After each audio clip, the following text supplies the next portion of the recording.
ইরাজ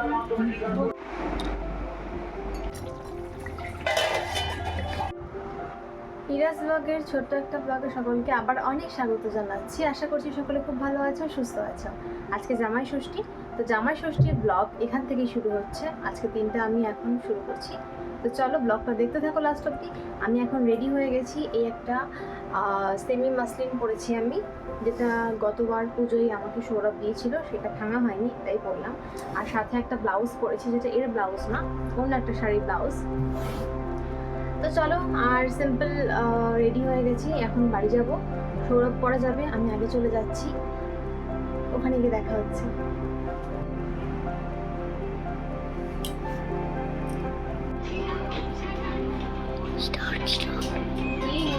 তো বাড়ি চলে এসেছি, এই সবে ঢুকলাম, এখন বাজে 11:30।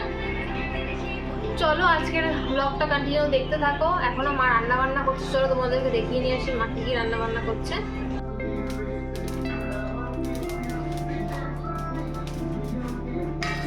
কি রান্না হলো আপাতত? ডাল হয়েছে, মাছ ভাজা হয়েছে, চাটনি হচ্ছে, 5 রকম ভাজা, শাক ভাজা।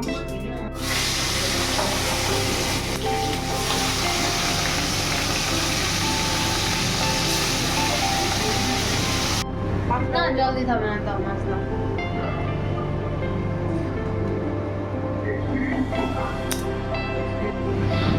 রান্নাবান্না আমি এসে দেখি মার প্রায় হয়ে এসেছে হাফ, কারণ আজকে তো যেহেতু মাংস হচ্ছে না, শুধু আজকে মাছ হচ্ছে রান্না।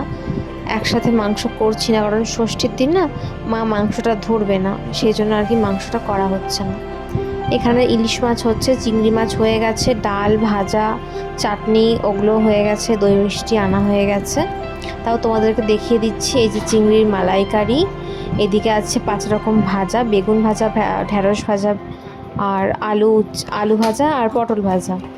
ওদিকে রয়েছে লেবু, পাঁপড় ভাজা, লাল শাক ভাজা, ইলিশ মাছের তেল, ডাল, চাটনি, আর ইলিশ মাছ মানে দই ইলিশ, সেটা এখন চলছে অন দ্য প্রসেস। আর চলো রান্নাবান্না হতে থাক, তোমরা দেখতে থাকো। মার একটু খাটনি হয়ে যায়, তবে মা রান্নাবান্না করতে পছন্দ করে এবং প্রত্যেকটা রান্না খুব ভালো হয়েছিল। নিজের মা রান্না করেছে বলে বলছি না, খুব ভালো হয়েছিল খেতে সত্যি।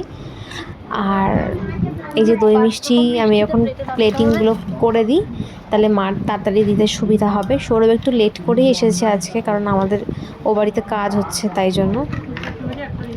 আর কালকে মাটন হবে, মাটন আর আরও কী হয় চলো ওটা সারপ্রাইজ থাক, কালকের ব্লগে তোমরা দেখতে পাবে। মাই বললো যে 2 দিন থাক, তাহলে শান্তি মতো খেতেও পারবে, আর যেহেতু মাটন আজকে ধরা যাবে না সেজন্য। এই যে থালা সাজানো শুরু হয়ে গেছে, আমি এদিকে 5 রকম মিষ্টিটা সাজিয়ে দিচ্ছি, আর মা ওদিকে ভাতটা বাড়ছে, ও বসে পড়েছে। আর এবছর সুতো বাঁধা ষষ্ঠীর বা অন্য কোনো রিচুয়াল কিছু করতে পারিনি।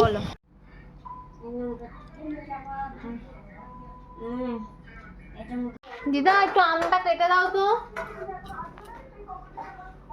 হ্যাঁ এদিকে হয়ে গেছে, স্যালাড টানছি।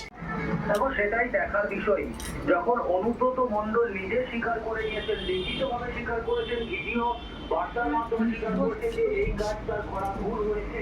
তারপর 2 দিন পর হঠাৎ দেরি আছে। এই যা ওই পোকাটা ছবিটা ছাড়বো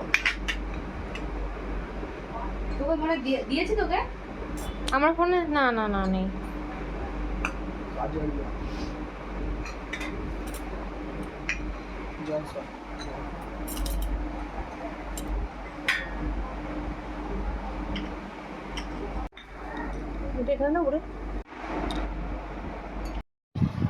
তো খেতে দেওয়া হয়ে গেছে আর সাজানো হয়ে গেছে। তোমরা আরেকবার ভালো করে দেখে নাও কি কি আইটেম আজকে রান্না হয়েছিল।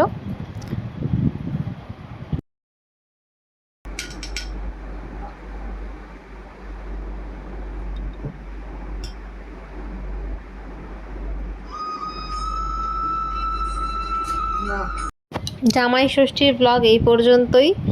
আশা করছি তোমাদের এই ছোট্ট ব্লগটা ভালো লেগেছে। কালকে আবার আরেকটা ছোট্ট ব্লগ নিয়ে আসবো, তো তার জন্য ওয়েট করো। ততক্ষণ টাটা, লাইক কমেন্ট সাবস্ক্রাইব করে দিও।